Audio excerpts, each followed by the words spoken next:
Well, good afternoon, everyone, and welcome. My name is Wanda Wright, and I'm the Director of the Office for Veteran and Military Academic Engagement. My office is hosting the event today, and we welcome you to our program, Veteran Voices, and to this episode, Playing for Keeps, Exploring Gaming with Veterans. OVMAE is located at the downtown campus in the Arizona Center on the third floor in Suite 360. We welcome all veterans to stop by for a chat, assistance, or support. Our office has 3 pillars that illustrates our mission: teaching, research, and community engagement and support. This event supports our community engagement and teaching pillars.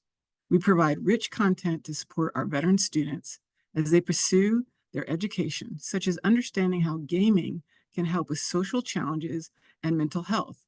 And we also want to provide social connections as a support system to our student veterans as they transition through their educational journey. I want to take a moment to thank our event sponsors: Regiment, Esports Lounge, Phoenix College with Professor Lukes, and Ray Kimball from the Mary Lou Fulton Teaching College. This is one great collaboration, and we could not have accomplished this without all their tech and gaming knowledge. Now I would like to introduce Andrew Wiley from Regiment to say a few words.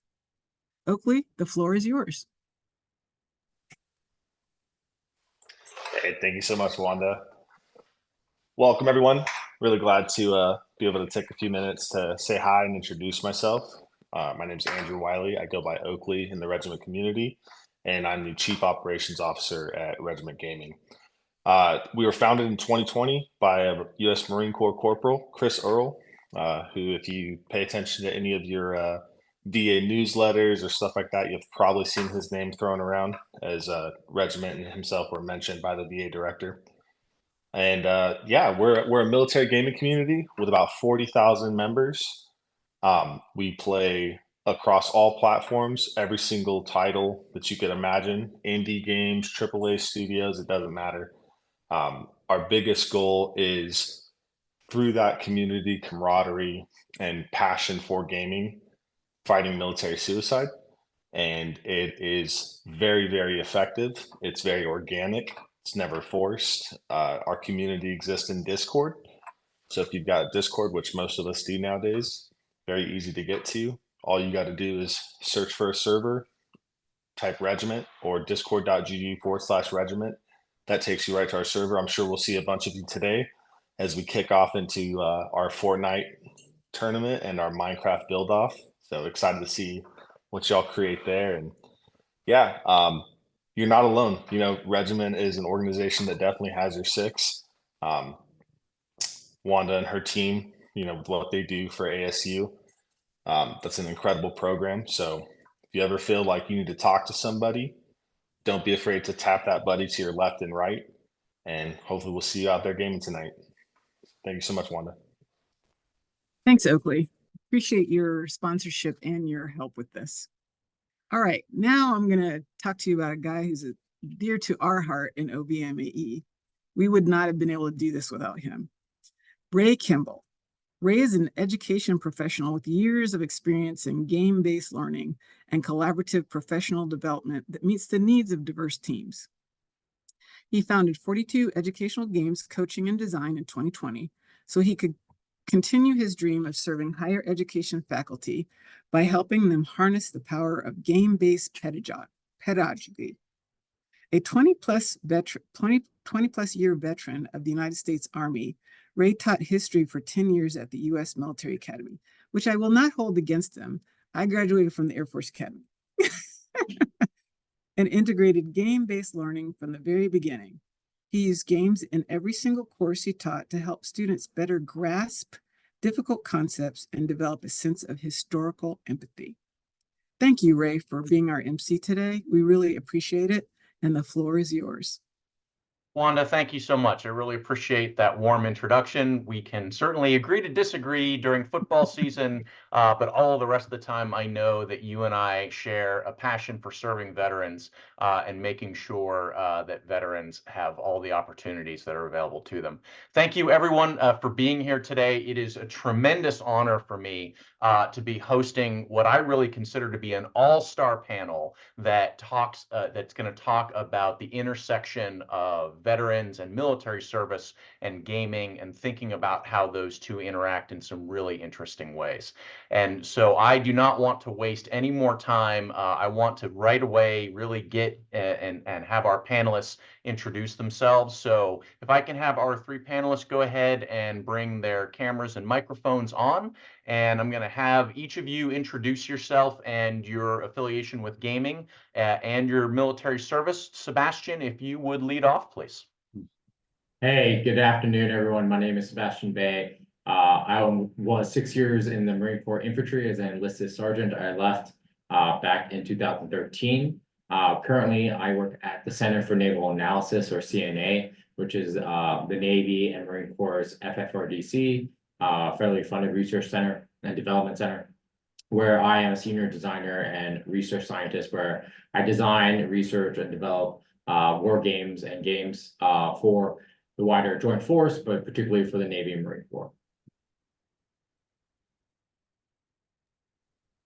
All right, and I'm Dr. Megan Connell. I'm a psychologist, former U.S. Army psychologist. I served for just about 8 years active duty Army. I resigned my commission back in 2016 as a major. I am currently in private practice. I'm the co-founder of HealthQuest Innovative Therapeutics, where we use innovation to help bring psychology to as many people as possible. I'm also the co-founder of Geeks Like Us, a community-based entertainment system or entertainment program, and I am the author of Tabletop Role-Playing Therapy, the guide for the Clinician Game Master. All right, I'm Dr. James Pigeon Fielder. I'm a political scientist at Colorado State University, and I had my Jeep top off this morning, so I have this kind of crazy windblown look now. And I was starting with the military. I was enlisted in the Army for 5 years. I made it to the rank of sergeant. 3 days later, I was at officer training school, spent another 20 years in the Air Force. I somehow slipped through the cracks to teach at the Air Force Academy for 6 years. Way too dumb to have gone there, but smart enough to teach there. They funded me for a PhD in political science. And I retired in 2019, and I've been at Colorado State since then. I made it to associate at the Air Force Academy, but my idea of a good time was not chasing tenure track positions in my mid-40s. I got into gaming, first designing training exercises in the Army, and then designing war games in the Air Force. And then during my first tour of the Air Force Academy, in a conversation with a cadet about social capital, cadet asked me if you could develop social capital in virtual environments like games. And I said, that's a great question. Fast forward now, and not only do I design games, but as far as I know, I'm only one of 2 political scientists in the discipline who study emergent political behavior inside of game settings like World of Warcraft, EVE Online, Dungeons and Dragons, and whatnot. In addition to roosting at CSU, I also am a designer for Mobius Worlds Publishing. It's a Littleton, Colorado-based role-playing game design firm. And I also do consulting on the side for crisis response scenarios. Awesome. Well, thank you to all three of you for being here. For our attendees out there, I hope you can see kind of the wide breadth of experience, not only in terms of military service, but also in terms of gaming experience and applied gaming and the different approaches that our panelists are taking.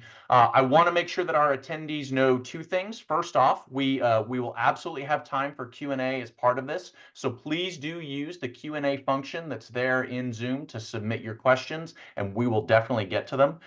We are also, once this panel is done, we'll be transitioning over into the gameplay section. If for some reason you weren't able to register specifically for the gameplay session and you want to get registered for that, our team has told me that you are welcome to put your Minecraft username in the Q&A, and they will add it to the whitelist to help you transition over. And I will make that reminder again there at the end, but I figured I'd put it up there now so that folks could be jumping on that.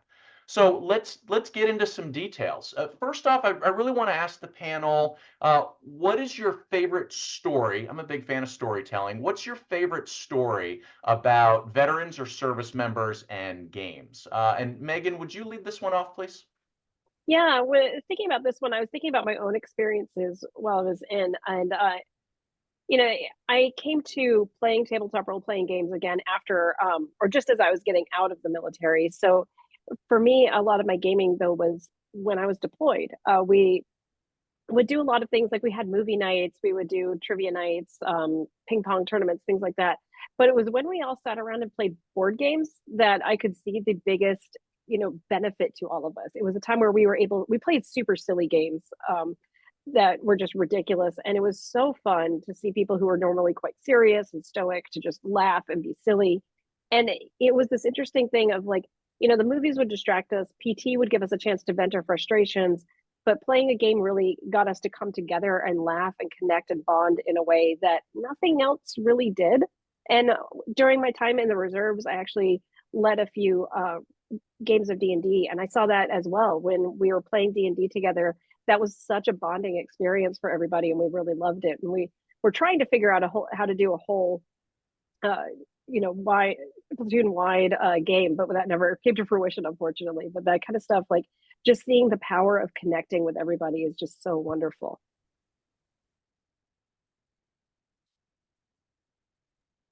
And Sebastian, go ahead, please.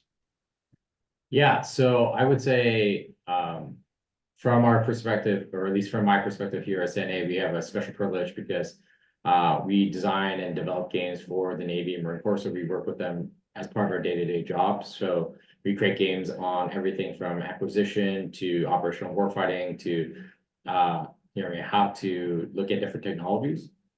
So I guess one of my favorite game memories as a designer here, particularly my work here at CNA, has been our current ongoing work with 3MEF out in Okinawa, along with their Japanese counterparts, the Japanese Ground Self-Defense Force. We've been doing a series of games for them the last couple of years. And although the topic is classified, the important part about it is that, just like how Megan mentioned before, is just like in the professional sense between organizations and countries and as part of the alliance, these games has allowed these staff members and planners and professionals of the profession of arms to focus on hard problems, think together, suffer together, and at times hate me as a collective together, as I serve as their sort of dungeon master in many ways, and putting them into hard places and hard choices, but having them problem solve together. I think that is the great thing that games provide, and it is one of my favorite projects prior in my career, honestly. I wish I could talk more about it, but I will say it is something special when you see two staffs to get together and solve a problem together. And Pigeon, before you jump in, Sebastian, just for those who aren't familiar with the terminology, could you just briefly mention what 3MEF is for those not familiar with Marine Corps structure? Yeah, this is my Marine Corps bias, right? All of you should know the 3MEFs. The Marine Corps is small, so we only have 3 MEFs, the Marine Expeditionary Forces. They're the main components of our Marine Corps. And there are 3 of them. One is first MEF is based out of Pendleton near San Diego. 2 MEF is out of Lejeune in North Carolina, and 3 MEF is in Okinawa, Japan. And there is the 4th MEF, which is out in New Orleans, which is the reserve MEF headquarters, but they're spread throughout the country. Pigeon, go ahead, please. All right. So, I mean, I've seen mixed ranks play Halo together. I saw mixed ranks test Doom on the brand new air operations screens in Prince Sultan Air Base. But I think, those are complicated. The simplest one, I think this gets closer to what Dr. Connell was saying, is just being deployed at Diego Garcia and seeing people sitting at tables at the end of the duty day playing spades and hearts. Rank had no meaning. It was a consecrated space, the magic circle, liminal space, where you'd have the captain might sit down briefly with the staff sergeant and the master sergeant, play a few hands, see the hands add up. You practice your thinking, you practice your skills. There's still a bit of risk and chance involved. And then you learn to trust each other by talking over the game table. And it made me think that you can have a really complicated solution, but you hold up a deck of cards to anybody. A deck of cards, 2 6-sided dice, or a soccer ball. And that's like a universal language. You can go anywhere with those three and like play with anybody and break down barriers.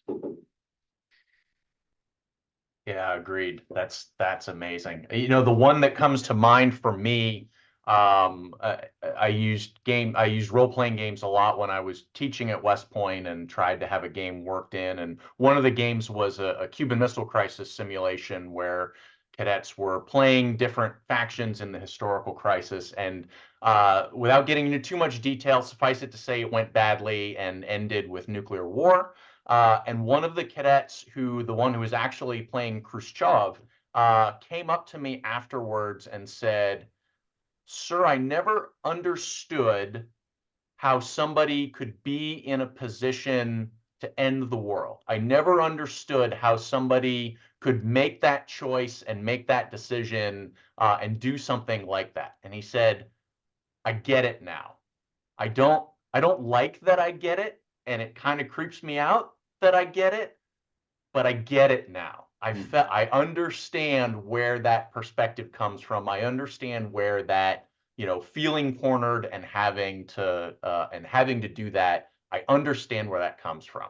And so that was just an amazing moment of, lectures and everything, years of lectures presumably had not gotten through to that cadet, but that moment in the game, that opportunity to play had cemented it for him. And so it just really spoke to me about the power of game-based learning.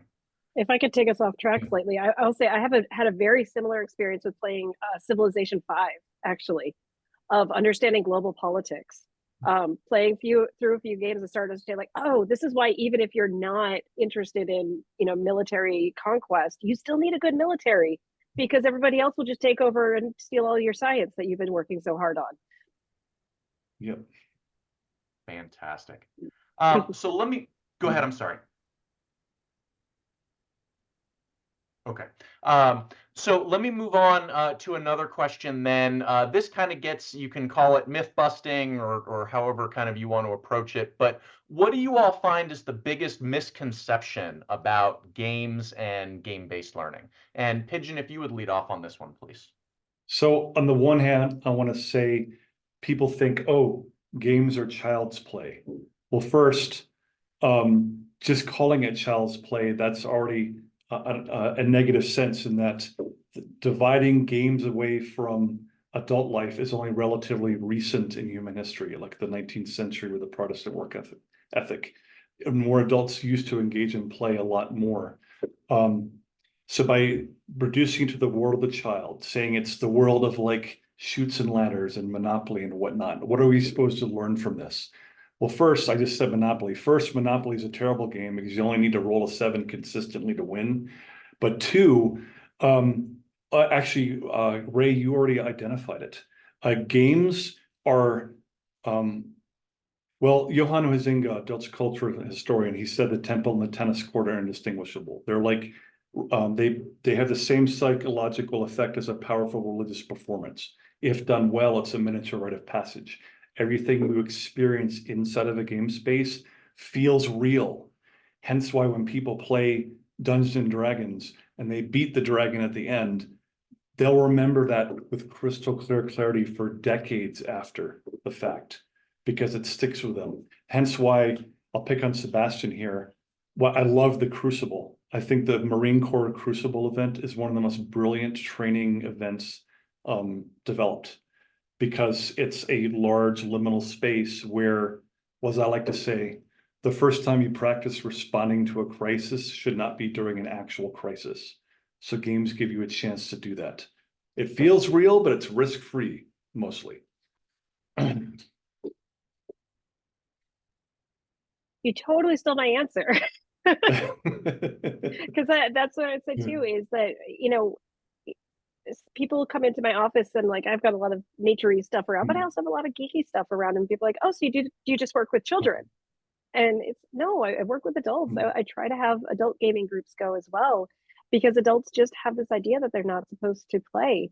One of my favorite research studies to cite, and I'm forgetting the name of the author, I'm a little bit ill, so I'm not fully cognitively here, but it talks about how adults need an alibi to play. that like, it's okay for me to play this game because it's for charity. It's okay for me to be part of this softball team because it's team building for my work. You know, and it's just so interesting how like the biggest LARPing group in the entire world, I believe, is the US military. Because we LARP all the time as part of our training. And, you know, play is fun and those training events can be fun, but like play is so vital for adults, and getting that chance to step outside of yourself and to just enjoy and to utilize different thought processes and ideas that you might not get to in your day-to-day is just so, so vital. And this idea that play is just for children is just so harmful. So I went last on this question, and I'm left with none of the good answers. But I will say, from taking a different perspective, because I agree with Pigeon in the sense that games are incredibly important for everyone, right, and accessible, right. And I think it's also including the element of your adulthood and childhood. I think that demarcation is artificial. And there's lots of, the existence of my job proves that there can be serious applications of games, but also I do lots of educational gaming for the Marine Corps, and Navy and the Joint Force. So, but I will say, coming from a design perspective, people always think games are about the meeples and the pieces and the dice, right? But in many ways, I always tell our young designers that we are in the business of storytelling, right? Weaving worlds for our players to engage and interact with each other, with narratives and stories. That's when Pigeon and I always talk about his liminal circle idea. I find it so compelling because it is about building spaces for stories to pick your own adventure. And the real question is, how do we as designers get our players to create rules, obey rules, but also collaborate and build things in the space that we provide in the game. So I always tell people, hey, it is a creative, analytical, but also a really artistic profession in the way we design games. So I want to flesh out a point that all of you, so first off, thank you all. Those are tremendous insights. And I agree, sometimes getting people beyond the idea of child's play, getting them to understand that there's rigor in games, right? That there is a very detailed design process that goes into even the simplest of games. Sometimes people don't understand that. I want to dig a little bit deeper on this. What are some ways that you have found that are effective to get past that resistance, to get past those misconceptions, to kind of push back past that outer boundary? And we can say, well, just play the game, but sometimes you got to even get people to that point first. So anything any of you would like to share about ways that you found to get past that initial resistance? Something that I've done before is I will oftentimes kind of do a little trickery in the sense of like, come learn this game so you can play it with your kids. Or I've done some actual family interventions where we use the Forbidden series, so Forbidden Island, Forbidden Desert, Forbidden Skies, and now Forbidden Jungle, to help families that are in conflict come together. And it's really fun to teach the kids the game first, and then to bring the parents in, and then to facilitate while the kids teach the parents how to play. And then that moment when the parents kind of get it, they get the hook of the game and they start really enjoying and playing. And it's like this, I don't know, a lot of the stuff I feel like it's kind of sneaky. It's like I'm burying the lead of like, okay, we're going to do this, but now we're going to come over here and actually get this thing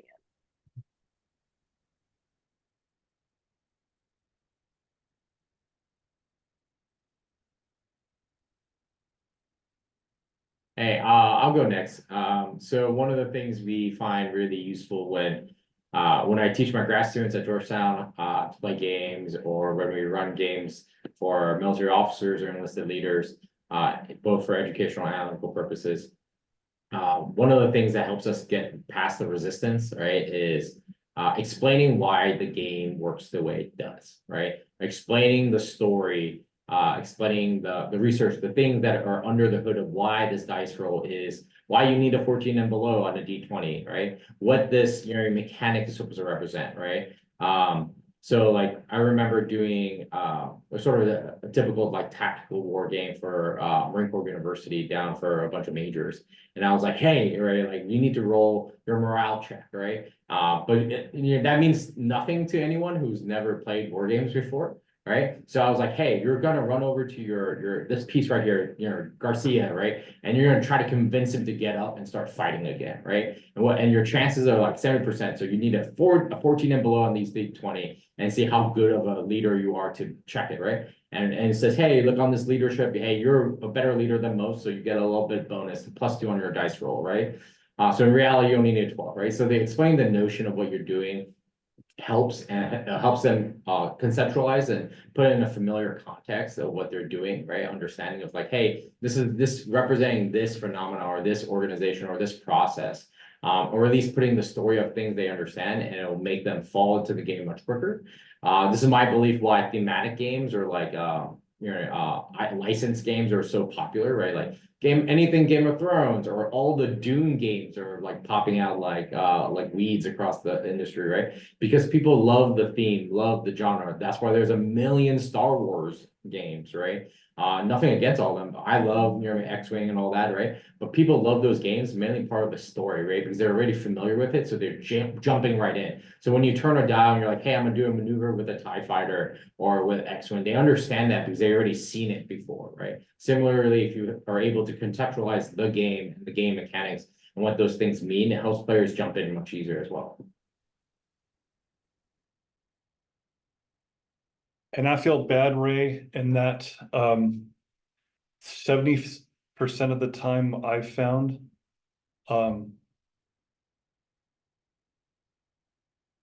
getting them to, like, once they start playing, it becomes irresistible.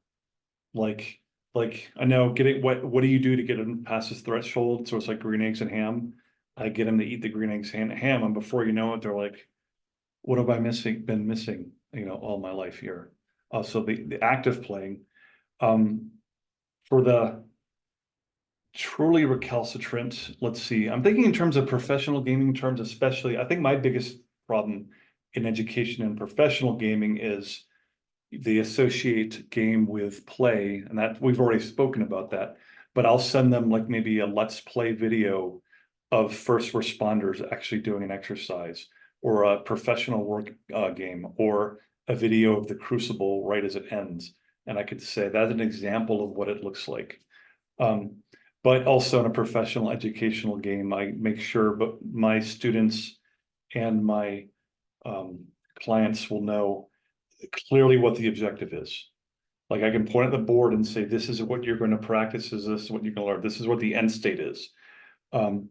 The few handful, I mean, I've heard horror stories from some other professional war gamers, like Ed McGrady, for whatnot, of like truly recalcitrant players who are like the classic arms like this, and I'm not playing. We would call that the spoil sport, the person who ruins it for everybody else. In that case, sometimes just a matter of talking to them, looking them in the eye, debriefing them, reassuring them that what they're doing there matters, making sure they understand the objective, maybe leverage their experience in some way. And then once I start talking to them, once I see the arms start coming away from their body, that's when I know they're receptive and I can roll them back in. Awesome insights from all of you. Thank you for going down that rabbit hole with me. Megan, I also want to mention, I still have friends and colleagues some of whom are in command, and the next time I know that one of them is going off to a training center rotation or a big field exercise, I'm going to tell them that they're LARPing, just because I want to see their heads explode. I really want to see their reaction to that. So thank you for feeding me that. I want to remind our attendees that we definitely want to hear your questions as well, and we will absolutely have time for them. To submit questions, just look for the Q&A function. For most of you, depending on what your Zoom application is, it's going to be near the bottom of the screen. Just hit Q&A, put it in there, and I promise we will absolutely get to it. I want to move on to one of my other questions now, which is one neat thing that all of you have in common is that all of you have either published games or you have published books or other published works about gaming. And for a lot of folks, they may enjoy games, but they may see actually writing a game as like a whole nother level, as something that they just can't even envision themselves tackling. So what advice would you give to aspiring game authors or authors who want to write about gaming? And Sebastian, would you lead off on this? Yeah, so for those who are not familiar, I have my first published game was the Troll Commander Indo-Pacific. It is a particularly unique publication in the sense it wasn't originally designed for commercial publication or entertainment or like the hobby gaming. Not because I don't like those games, it's just because I had a very clear vision and purpose and audience in mind, which was I wanted professional Marines and sailors to understand the future fight in the Pacific theater. From accessible, like I wanted to create a game that was for Marines to play in the barracks with their captains and with their majors that wasn't Axis and Allies, something that could be additive to their professional education, to their professional craft, and to the wider joint force. So it looks at that, it looks at 2030 and beyond, fighting the PRC in the Pacific. So I'm working on the Baltic version right now, and when I saw these questions again this morning, I was thinking about it, and I was like, write shorter rule books, because I am currently like reviewing and doing the editorial development of my rule book, which is quite long at times, or at least from my perspective. And I was like, oh, I swore to myself, like the next game I design is gonna have a short rule book. But I will say my more serious advice would be to design small micro games, like mini games first. Design them for anything, like for your kids, for your friends. One of my great coworkers here, Chris Steinitz, who works with me, he created a game for us when one of our colleagues was having a baby. And they're essentially, the concept was you're trying to get the baby dressed to go to a party, right? But the baby does random shit to you that like it'll puke on you or it will want food, and you're like chaos, and you're trying to get dressed as well. So you got two characters, mom and dad, trying to like dress themselves and also get the baby ready, right? And it's really, and you have to do dice rolls and stuff. But it was really clever to represent that chaotic feeling, even as a person who's not a parent. And I found it really fun, and I designed mini games with my students at Georgetown as well to get them to understand the design principles, from starting with a vision, going out to do some homework and research on it, then designing a mental model in your brain of how that thing's supposed to work, and then going to the next thing, about game rules and play testing and so forth. And it provides you that small little format, and I think that's really important. Yeah, for game design, I'm actually helping my 9-year-old design a game right now. And so for their birthday, we got them the white box. It's from Jeremy Holcomb. It's a box that's just got some generic meeples, and it's got a great book on game design in it as well. So it's kind of good because it's got some tools and things that you can use as tokens for designing your game. But for since my area of expertise is writing, one of the big things is start. I heard a fiction author gave a wonderful quote of like, I can edit words on a page. I can't edit a blank page. You got to just start writing. If you are trying to write a book or a game module or anything like that, I highly recommend checking out some of Brandon Sanderson's talks on writing. Because he's a fiction writer, but he talks a lot about the process of writing and editing and having a word count that you're trying to hit every day, and the importance of using that. And his videos were much more helpful to me than my publishing house and editors, unfortunately, on how to get my book written. But it was very helpful, and I was able to submit my book, I think, a week early, largely because of understanding how to structure goals and how to make them achievable and to set reasonable time limits for myself. I also really like the writing program Ulysses. If you use Macintosh products, you can set a word count for your overall project and the date you want to have it done, and it will tell you how many words you need to write a day. And so for my book, I only needed to write 600 words a day, which was so manageable. And that felt so good to be able to hit my daily writing counts. And if you miss a day, it doesn't become 1,200 the next day, it's 605 the next day. And that was really nice. So having something like that is very helpful.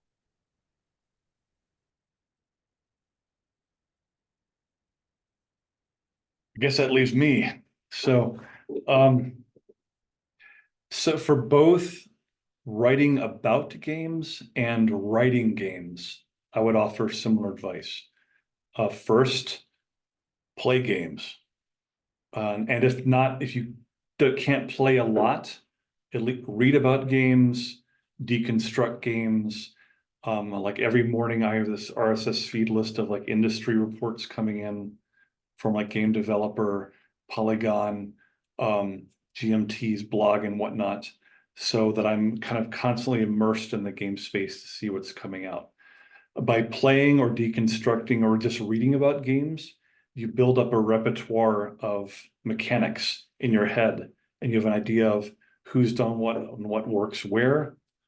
So that if you're going to write about a game, you know, or about gaming, or get into like gaming journalism or something, you have that baseline. For designing a game, I will admit I lucked out in that I followed Sebastian's process organically, in that when I was first tasked to design a training exercise, it was only for 6 people. So I was basically tasked at the level of my experience, because grew bigger and bigger and bigger. So looking back, I could say I started small. Like if I tried to design one of the games now that I could do, I couldn't do it as a young E4 in the Army. So yeah, start with something that's manageable. Also, understand what the objective of your game is, so that everything you do is leading towards answering that objective.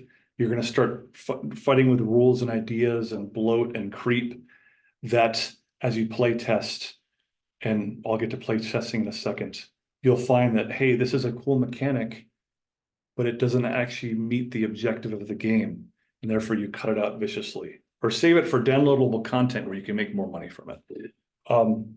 The final bit of advice talking about play testing is play test. If you want to actually write a game, play test it as many times as you can. Entertainment gaming, I know in the RPG industry, we might play hundreds and thousands of hours. Professional game or business game, educational game, I might only have time to play test it 4 times, but at least I'm not showing up, blind to the actual live game itself. And by play testing it and knowing that it works, when you actually sit down to write it, you'll be confident that the course of play you write out has been practically written itself at that point.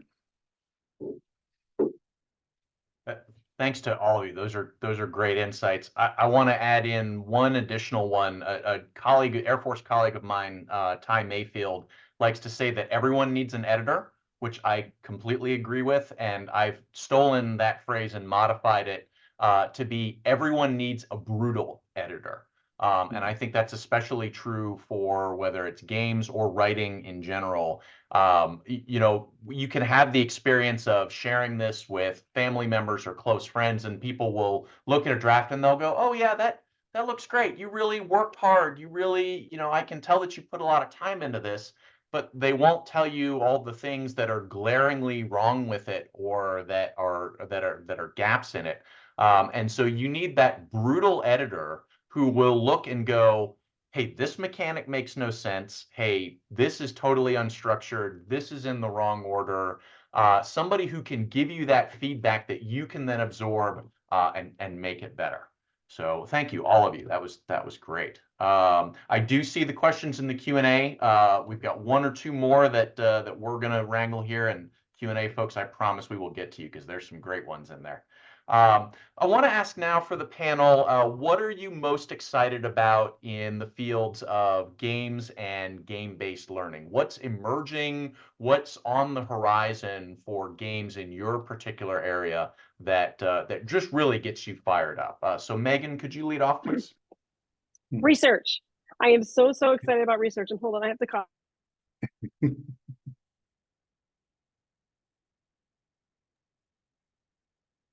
Sinus infection, so I'm surviving.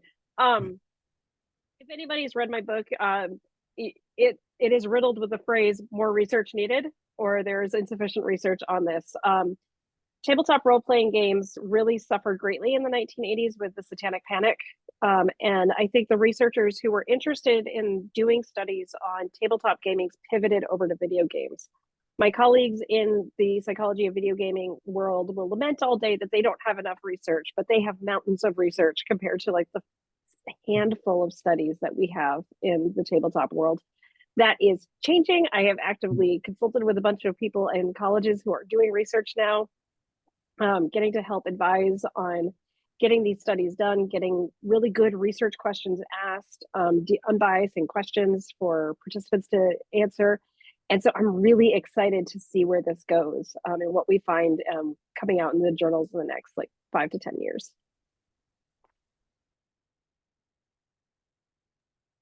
So I guess one of the things I'm most particularly excited about game-based learning and gaming in general is the wider application of educational gaming and game-based learning.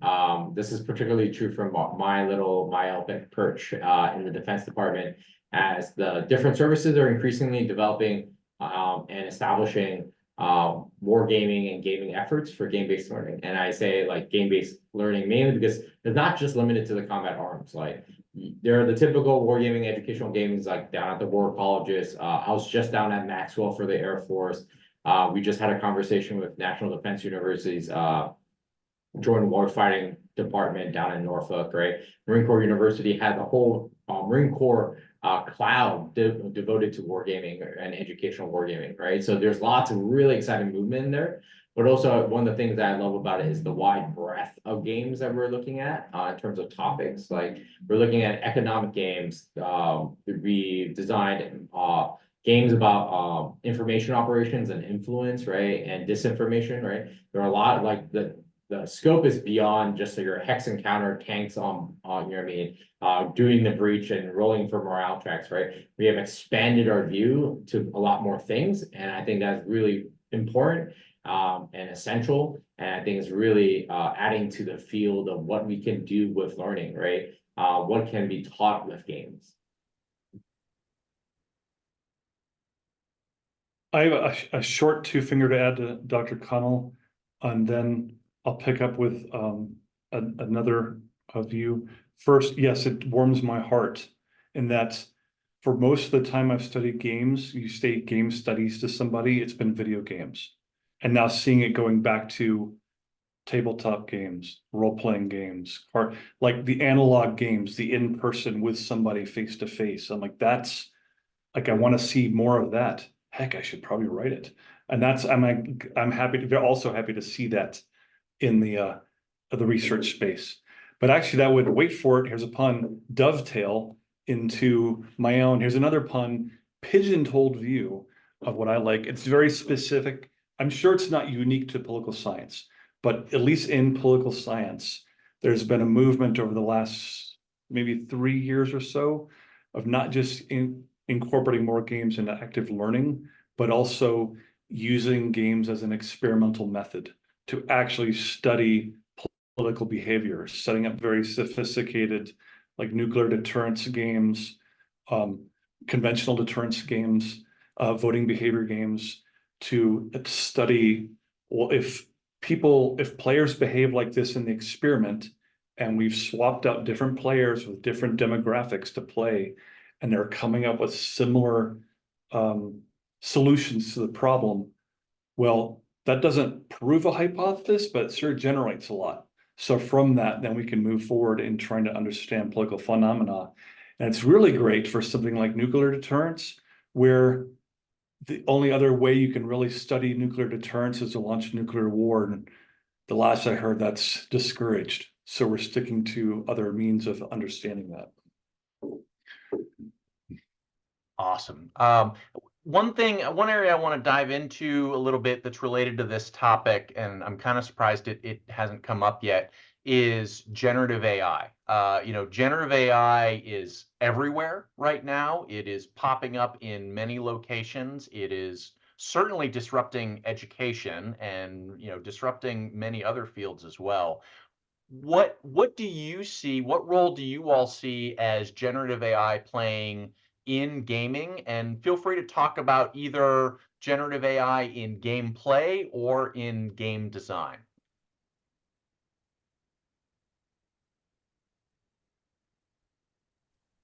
I mean, I think like in the tabletop world, one of the biggest places that generative AI is already really encroaching on us is art. That Wizards of the Coast was caught using AI images in one of their most recent publications. And they notably fired, I think, most of their art staff earlier this year, along with a lot of other people who were managing social media and things like that. So seeing like, it's a hard field to make a living in anyway. And then to see some of these jobs start to be eliminated because you can have AI make your concept art, you can have AI, do the first pass of editing for your rule set and things like that. It is really hard. I think it's a really powerful tool and can be helpful. Like, I think, I have a Kickstarter problem, so I have a lot of games that I have gotten from Kickstarter. But one of the problems with Kickstarter games is inevitably about 6 months after it finally fulfills, usually a year late, you get the errata to actually clarify the rules. And it would be so nice, like, if we could have like an AI that's able to look through and be like, hey, you didn't really operationally define what this means and when this is going on, when this happens. So it'd be cool if we could get to a point where AI can do that. I don't know, but because like it happens often enough, and I know a lot of these games have been play tested and the rules have been looked over. That would be a very helpful thing, I think, for the at least the tabletop world.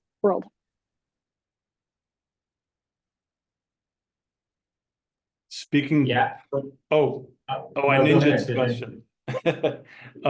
Speaking from the RPG industry, yeah, art is that's the big right now, the big, I don't want to use elephant in the room metaphor, but that's the one that's taking up a lot of the oxygen, a lot of the art, and really obviously bad too, but also badly generated narrative adventures. And seeing individuals kind of coming into the space and putting out a lot of copy and drive through RPG, if they could flood it with content to make a few bucks, now you're drawing away from the bespoke writers. Let's see, from a entertainment space, other than that, I want to see the human writing. I want to see human storytelling. I'm on the fence in terms like of a large scale video role playing game, not in person, but large scale. Like if you had AI maybe generating inconsequential chatter, like NPCs interacting, I'd rather see it there where it doesn't matter and see more money spent on human writers creating the real narrative. So the NPCs in the distance look realer than background imagery, while the story is still satisfying. When it comes to professional and educational gaming, though, since I'll admit I'm more of a fan of human on human opponents, not human on system opponent. My worry is that even with an AI, and certainly I think still now, it might get worse in another, I was about to say a year, maybe in a month, I don't know. But right now, if you have a player who understands how the AI works and they learn how to game it, the game's over. And then learning's over because they've short-circuited the game. But putting a human player against another thinking human opponent, it's humans are pretty good at gaming a computerized system in some way, but going up against another human opponent, it still remains dangerous in a good way. So definitely generative AI art is probably the biggest issue currently, mainly like just today. I think Awakened Realms, which is a publisher of games, got caught that doing some generative AI in their work, and it's already blowing up my phone on Twitter today about it. And there are a bunch of ethical questions about it, right? I mean, the whole where do you get these art and so forth. So I won't draw background. But there's also really exciting applications of AI, which I think I personally, as a designer, both in the professional realm and as a hobby gamer, I am of the wait and see crowd of any technology. It will probably be less revolutionary than the optimists say, and less and more useful than the absolute pessimists, right? It'll be probably somewhere in the middle, right?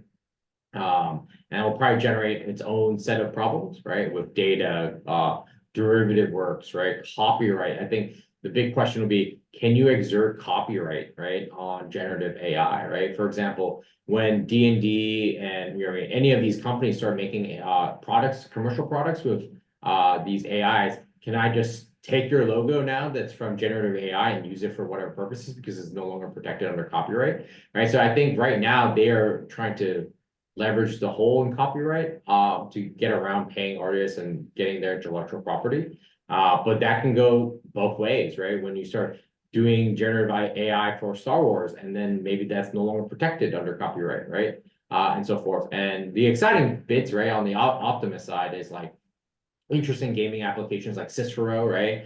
Was looking at, someone mentioned diplomacy, and one of the questions was an AI taught how to play diplomacy, and it was really fascinating as I read about it more because it has certain limitations, right? It couldn't lie, but you saw chats, screenshots of his chats with players, and players could not tell it was not playing in person, right? One particular instance, which was really interesting, was the Cicero player was asked like, why weren't they responding to one of the real human players' requests for like a deal in diplomacy? And Cicero's response was, "Oh, I'm sorry. I was texting my girlfriend, right? And like I wasn't looking at the thing, right? So yeah, but like let's talk about this deal, right?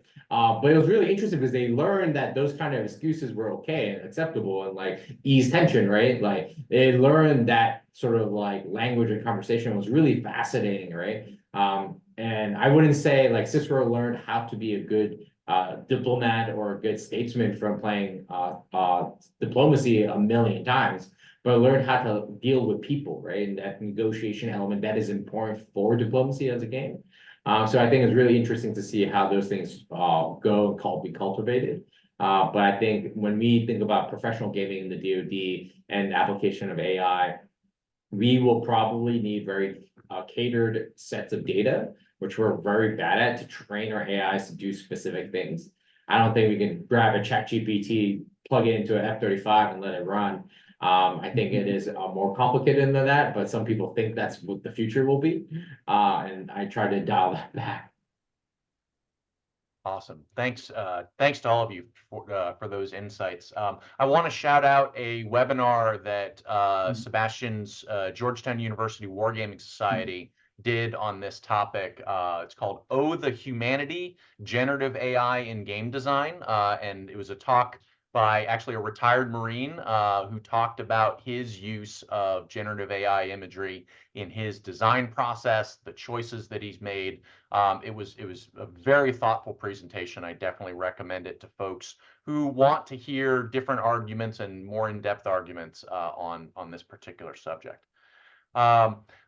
Last question that I want to ask before I start going to questions from the Q&A. All of us have had frustrating game moments, right? Where maybe something wasn't working, something just wasn't clicking with respect to a game. I would love to hear from the panel your most frustrating game moments and how you overcame them. And Pigeon, if you would lead off on this one, please.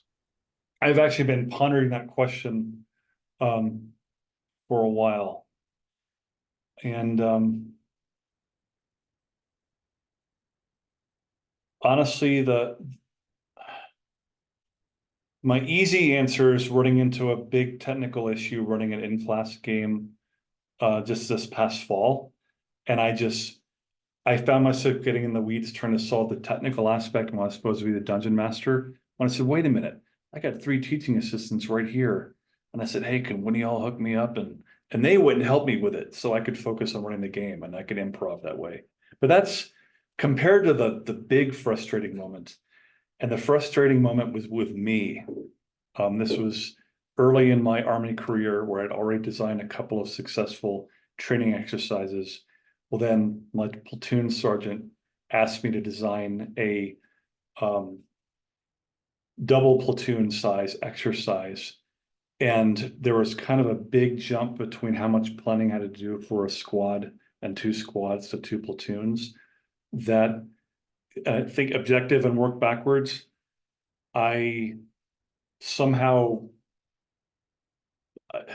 lost my mind in the working backwards from the objective, in that the day before we were supposed to do the exercise, I had barely, how should I say? I was missing a lot of stuff. And my platoon sergeant first rolled me around in the dirt a bit for it. Because she said, you clearly did not plan out far enough to make this happen. And it was actually a very powerful lesson in terms of how you scope a project. And I badly had scoped it and knowing how many resources I needed and how far to plan for it. And it actually ended up being one of the worst mistakes I ever made in my military career, but also one of the best lessons I learned, because after that, I felt more confident planning larger exercises after that, learning that lesson.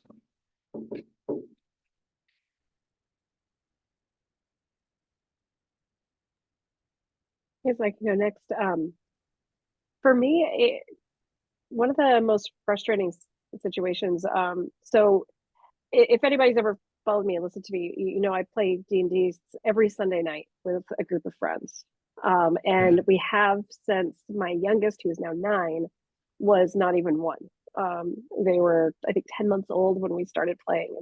And like my kids were in our Dungeon Master's wedding and stuff. Like, we've all become very good friends. But I almost rage quit the game very early on, because we were all fairly new to, new as a group, new as players, new Dungeon Master.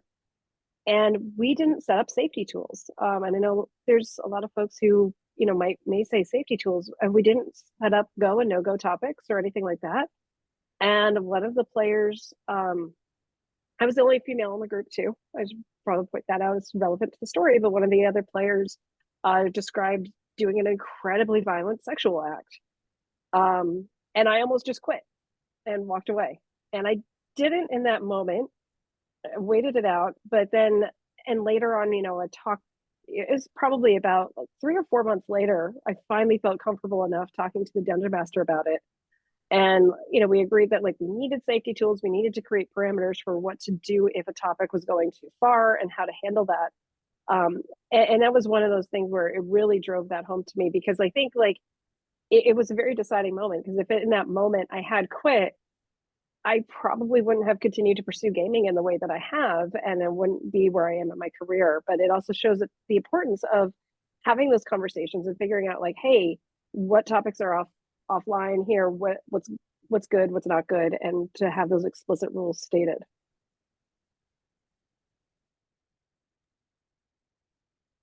So I have pondered this question a bit, not because there's a lack of frustrating moments, but which one is the worst that I often think of. And this is the one I share most often, because it is something very vivid to young Sebastian, as a young game designer. It was pretty early in my game design career professionally in DoD. And one of my specialties beyond operational tactical warfighting and sort of the Indo-Pacific is sort of allies and partners games. So I do a lot of trilateral, bilateral, multilateral games, which have their own host of problems. And we were doing this bilateral game with a close partner of ours, talking about very sort of like policy and operationally sensitive issues. And our partner got so frustrated with it, they did not come back from lunch after, like, on Wednesday. Like, it was a 5-day game. This poor a lieutenant comes to me. He's like, "Hey, sir, like, the staff is not coming back." I was like, "What do you mean the staff?" Is like, "Do they have a meeting? Is this something important?" They're like, "No, they're just not coming back." Right? They're like, they didn't like the way the game was going, given their sort of organizational perspective on things and so forth. It was a professional disagreement in many regards, and their way of protesting that was like not coming back. So like this was young Sebastian. So like I was like, okay, cool, understand. Is there anything I can do? And then I tried to talk it out, try to solve the problem. And then I knew it was like, it was just not going to happen. I was like, okay. And then I go to the bathroom and I pretty much use every expletive word I could scream in that bathroom for a good like rage curse for like 10 minutes. And then I got back to the room and I was like, hey guys, like we're gonna figure this out. This is how we're gonna reorganize the game and so forth. And I remember that moment because it taught me something very important to me, which I hold very deeply in my heart as a game designer professionally, is something will go wrong, Like something guaranteed will go wrong in your game, right? It's a small thing, personality thing, it can be administrative thing. Like I had literally games that where our game stuff, right? Like if we check bags in, like the counters, the maps did not show up at our destination. They were just like ended up someplace else, right? We had situations where teams during COVID, right? Like during the COVID crisis, people will get COVID, games would move. So something will always go wrong. And sometimes it's small and it's okay. Sometimes it's huge and you have to, be half your team or half your players will leave.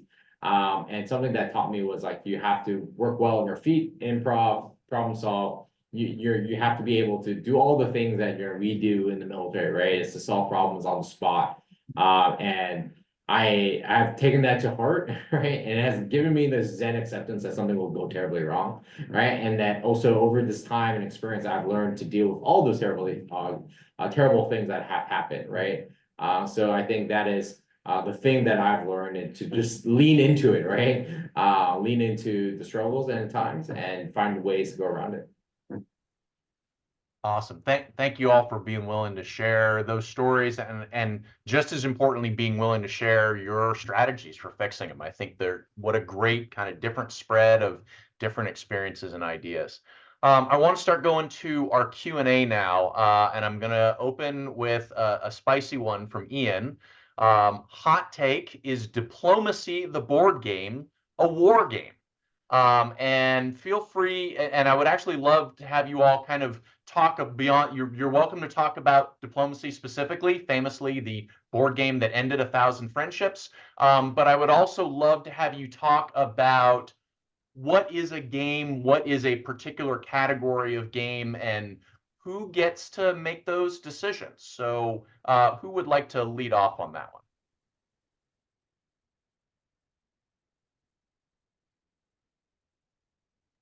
I haven't played Diplomacy because I like my friends.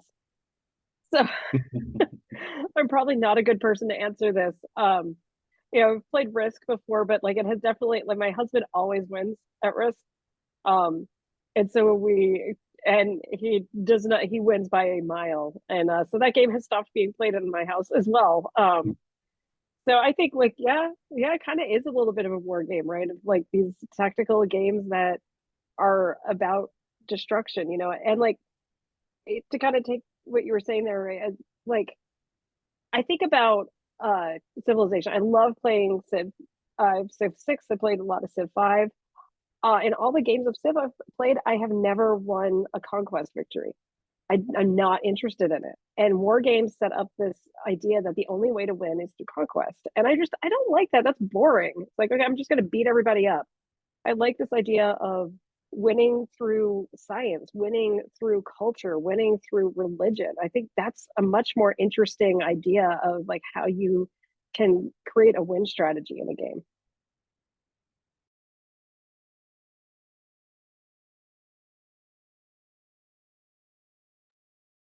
Since Sebastian's leaning back in his chair, thinking, I've always, like when people think war game, I'm going to go on a limb and assume that the stereotype is some sort of board laid out with pieces that represent kinetic force. And you go force and force. Whoever comes the other side wins. But I mean, God, I think I can certainly take that definition, but for years I've thought more in terms of, I'm going to repeat myself here. What is the objective we're trying to measure, and what mechanics do we need to use to accurately model what we need to reach that objective? So we might call it a war game in the sense that it's conflictual, but the mechanics might lead to solutions that are not kinetic. For example, not to toot my own horn, in my own classroom, I teach a course called Current World Problems. It's based international relations and comparative politics for non-majors, and I always finish with a large end of course classroom war game. However, it's non-zero sum. So yes, every student every student joins a team of around 6 students, and they work together to build their own team, which is either a state, an intergovernment organization, or a non-government organization. They determine what the goals are. They determine how much power they have. Certainly an NGO like a multinational corporation doesn't measure power quite the same way as a state does, but they have the tools to go to war, so they can prosecute it like a war game. However, other teams, realizing they have more of a diplomatic might or economic might, they're going to try to win in other ways. And theoretically, every single team can win if they achieve their objectives. So in that sense, it is a conflictual game. It could be a war game, but they could win without ever firing a shot.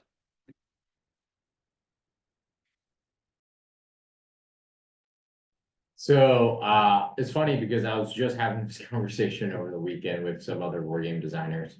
What is a war game? So if you are a big hobby gamer, one of this is the question that gets everyone upset and up in arms about. Personally, like me as Sebastian Bae, the game designer, right, individual, I don't think it matters. Like, it does not matter. Like, what is and what is not a war game is really only useful as a marketing thing, as a war category. But like, honestly, it doesn't matter. Like, if Megan thinks something is a war game and that she enjoys, or she doesn't think something is a war game, like, it doesn't matter. Like, that's good for her. Like, that's her enjoyment. It's like art, right? Like, what is good art to you? Like, it is an internal perspective, right? I think it causes problems when we start exerting our own preferences on other people's preferences, right? I'm like, no, Megan, that's not a war game because I don't think it's a war game, right? I'm like, well, Megan and I can disagree, and that's fine. Like, it does not stop us from enjoying the things we enjoy. So I'll start from there. Like, it does not matter. But if you're asking me, like, do I think diplomacy is a war game? I do think so, because it fits my criteria of like that I hold to a war game, which is, in the simplest term, is does it examine a topic that, you know what I mean, IR department will look at, right? Like international relations department, right? And does it have some level of competition, right? It doesn't always have to be kinetic fighting, right? Or conflict, right? And does it have an emphasis on decision-making and consequences, right? If it has those 3 broad elements, I think it works, right? A good example is like Twilight Struggle, right? Twilight Struggle is a great game about the Cold War competition. Does not have any like kinetic fighting. It's all about influences and proxies and economic and diplomatic influences. And it's an excellent game by Jason Matthews, right?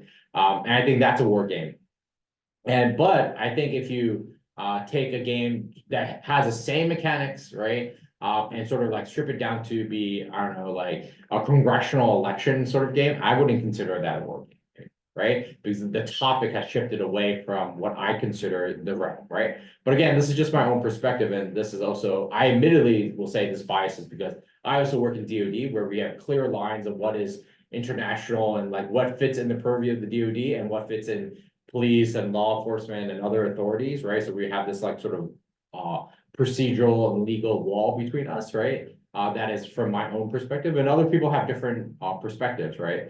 But fundamentally, I don't think it matters, right? If you think of it, diplomacy as a war game, good for you, enjoy it, right? Like, if you don't, that's cool too, right? I love the perspectives that all of you have shared. Thank you for that. I want to offer up another game that I think fits nicely in some of the gray space that Sebastian was talking about, which is Votes for Women, which came out last year from Circle DC. It's about the ratification of the 19th Amendment, and it's a board game about the 19th Amendment specifically, and it caused a lot of, I'll say, consternation because it was competing in design contests as a war game. And I think it's absolutely a war game. It's about a contention of ideologies, arguably ones that saw this as an existential struggle. Just because it was in the boundaries of one country doesn't necessarily make it any less of a war game. And so I think it's really helpful, as a lot of you have touched on, to really have a broad definition, not only of war game, but of different categories in general, to be open to kind of new and emerging ideas.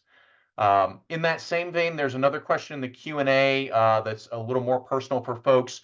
What is your favorite, so the question came in as, what is your favorite board game, please feel free to kind of expand that beyond board game if you like right now. And also I'm going to add in and say why. Why is it your favorite game right now? Megan, you were holding up something and I wasn't able to.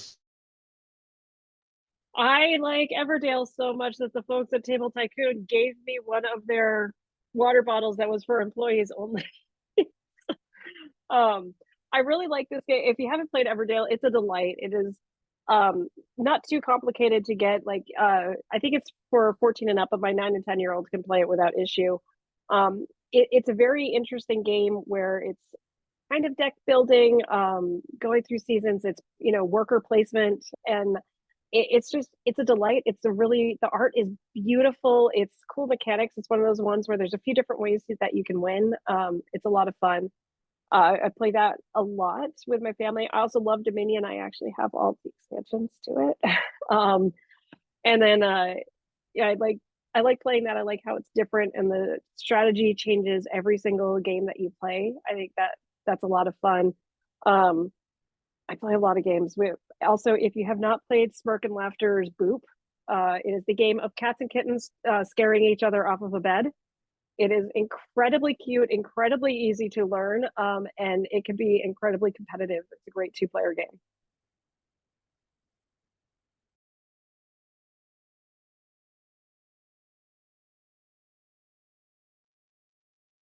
I'm gonna give a multi-layered answer. I will always have a soft spot for Dungeons and Dragons. Like, or probably say role-playing games are my favorite medium, and I've played that the longest.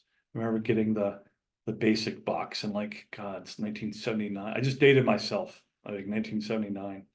And I've certainly played it the longest. However, over time, I've played other systems, and this is going to sound like I'm shilling my own company. I assure you I'm not, because I started playing this game before I joined the company.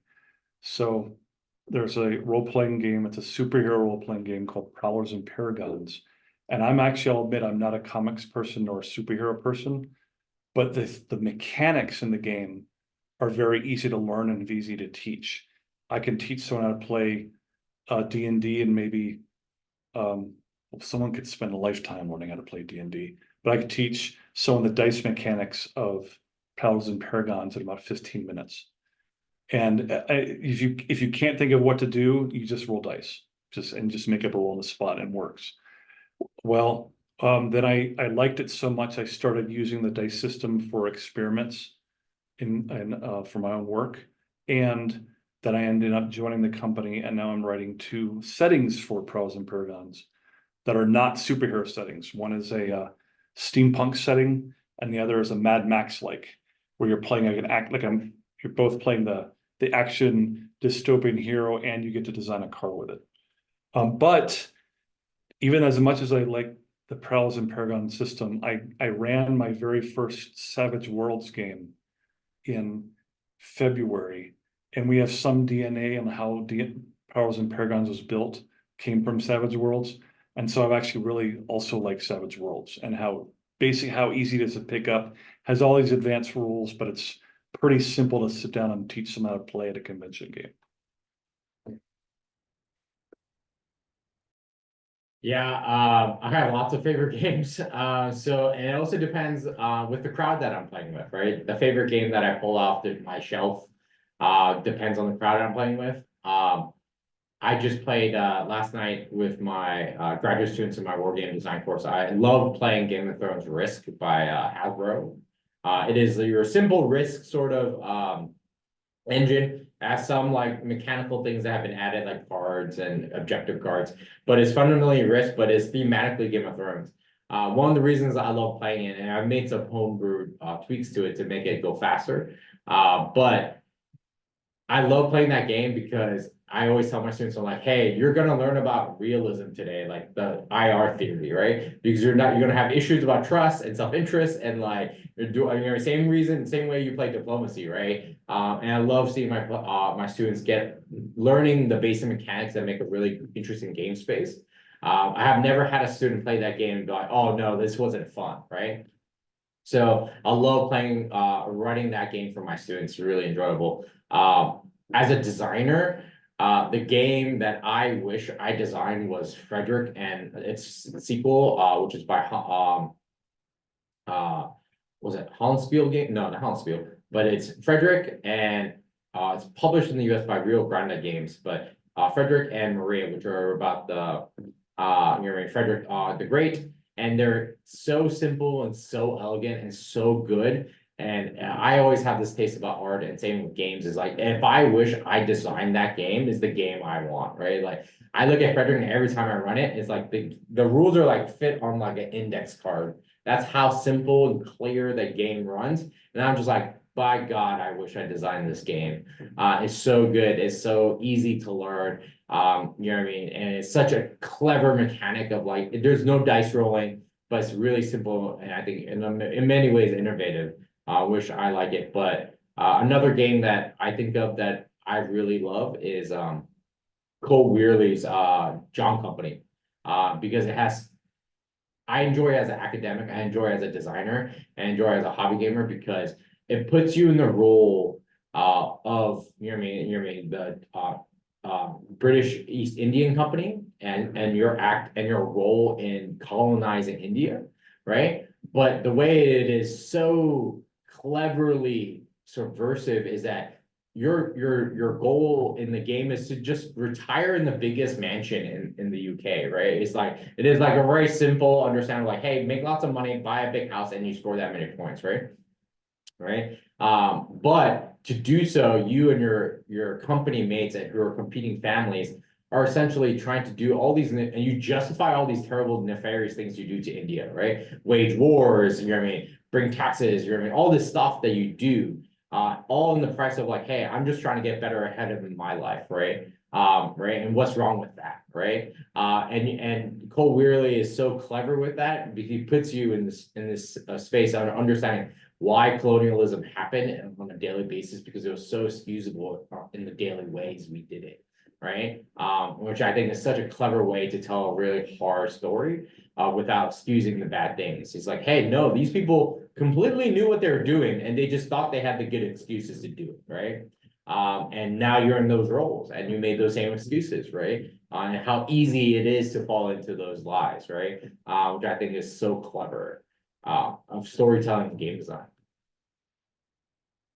Thank you all. I appreciate it. We are coming close to the end of our time, so I want to ask a closing question that I think kind of ties a bunch of different topics together that we've mentioned. We heard Oakley at the beginning talking about the widespread popularity of regiment's emphasis on veteran mental health. And so to close, I would love to get your perspectives on why is it that veterans are so attracted to gaming in the first place? And to the extent that you feel comfortable talking about it, how do you think gaming supports veteran mental health?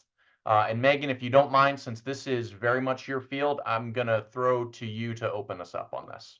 Yeah, I mean, I think sense of community. One of the things that I've seen with veterans when they get out is that loss of community, and also that loss of purpose. You know, I got very good at doing one thing in the Army or the Navy or the Air Force or the Marine Corps, and now I can't do it anymore, and I don't know what to do.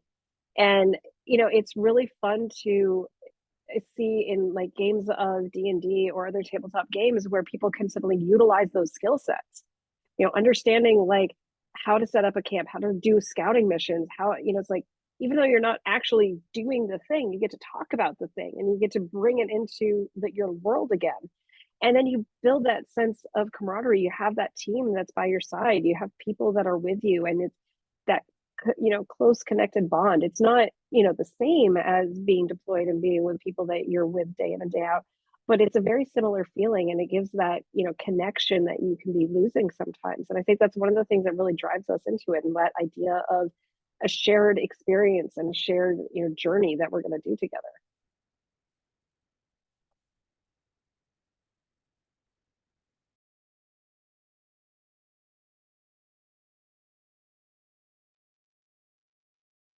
Pigeon, did you want to go first, or should I? I saw you reach for the mouse first, so I hesitated. All right, go ahead. Me? Okay. So building it the most, I won't say basic, easiest isn't even the right word. But I remember early in my military career, it's more about, we play together, it passes the time, I'm with friends, we socialize.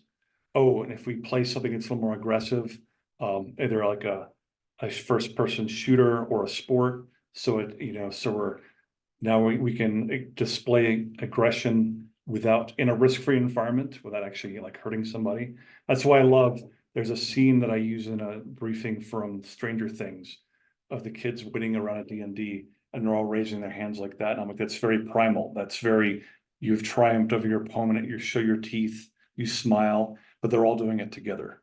But now fast forward and you're having more of these maybe positive experiences and negative experiences in military time. Now games become a way to blow off steam, to also still socialize, talk amongst each other, practice your skills.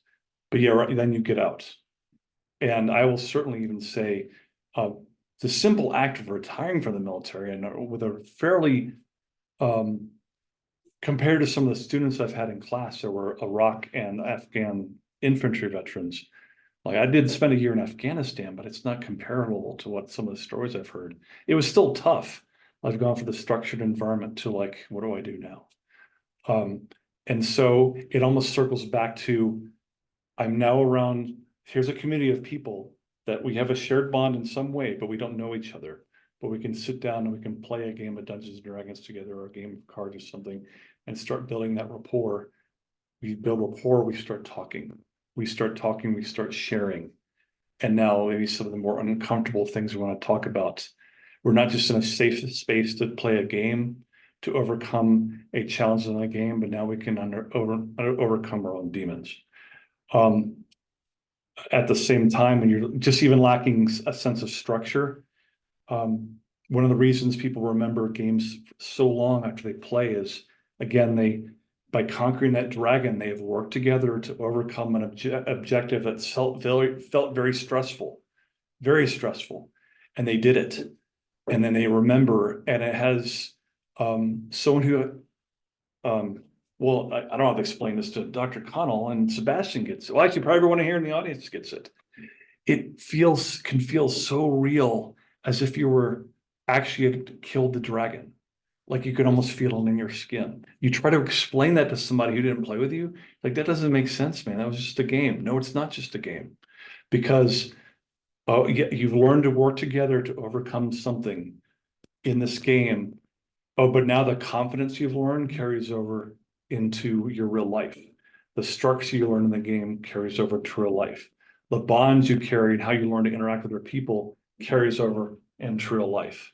So it's a long-winded way of saying a powerful way of socializing with fellow veterans to both build trust, make friends, and then share stories in the game and outside of the game. If I can really quickly, a story on slaying the dragon. I do, therapeutic gaming. My groups are for women and girls to find voice. And I had a group that had to fight a dragon together. And they had been building up to this for a year in the campaign. And they finally got to the point and they slayed the dragon. And suddenly everybody burst into tears in the room. And I had this panicked moment of like, oh my God, what's going on? What's going on? And they all jumped up, hugged together, and were just crying and crying. One of them finally put their head up. And mind you, most of these girls have been bullied and belittled and just a real hard time. And this one girl finally kind of calmed down enough to breathe and just went, look at what I can do when I'm with my friends. And I still get chills thinking about that moment. It's just so powerful. Yeah, so I would say, I think, Pigeon and Megan hit it on the spot. For a lot of times, games are great as a way to connect and build community. I remember in undergrad, after I left the service and went to college, I remember reading this paper. I don't think it was a particularly good paper, but it left a very vivid image in my brain. It was called Bowling Alone, right? And it was about the absence of political communities in America, right? And I think some of that has changed, but that image of like was very vivid to me, like this one lone person, right, bowling alone in some your alleyway, right? But I think games are a great way to bring people together, right? This is one of the reasons that I love gaming and running games, right? Is to bring people to my table and be like, hey, be respectful, have fun, and you're always welcome, right? And I think that's always a great thing to have. And in many ways, we do it professionally as well. But one thing I will say is that as a veteran of the Iraq War, right? I was in Ramadi and Fallujah in like 09, right? Some games were a little too personal for me, like Somalt, which is a designer friend of mine, created about Afghanistan, right? About the Corn series. A Distant Plane, which is also designed by a good colleague of mine, local Ruki, right? Here Comes Nineveh, right? These are things that like are not far history like Napoleonics, nor future hypotheticals like my game, right? It is like lived experiences. And I have not touched many of those games. I play them as game designers and stuff, but not gonna lie, there is a lot of weight to those games at times for me. So I don't like when sometimes I'm like, oh, I want to have a grand old time over beer and vegetables. So Mold or Distant Plane are not the games I pick, right? Because they carry a different weight for me. And that's just me, and that's okay, right? But also those are great ways to talk about those things, right? I remember playing A Distant Plane for the first time and understanding like how I was that small, like little person, like little meeple with no idea what's happening on the grand map, right? But this notion of the tensions of like, hey, we're doing all these things and we're winning tactically. Why are we not winning strategically, right? And sort of, it was one of those ways to really internalize that for me, and that was a powerful moment. So I think games have lots of value and are powerful mediums. Awesome. Thank you all. Those are great concluding insights. I can't think of a better way to end this panel. I love the technology of remote panels. It makes it much easier to bring together diverse groups like this. We literally have panelists in 4 different time zones coming together, which is amazing. The one drawback of the remote format is that you don't get to hear the thunderous round of applause at the end. So please consider yourselves all to have earned said thunderous round of applause for your insights, for sharing. This has been really wonderful, and I definitely appreciate it. Let me go ahead and hand the floor back over to Wanda, who is going to talk about the gaming portion of this event, which I know many people have been looking forward to. So, Wanda, over to you. Thanks so much, Ray. And thank you to our panelists, Sebastian Bae, Dr. Morgan Connell, and Lieutenant Colonel James Fielder, Air Force retired.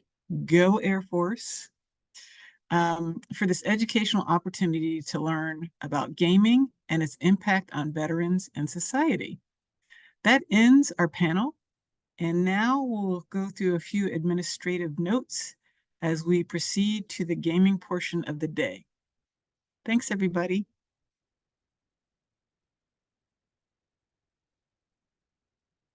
I think we have a slide.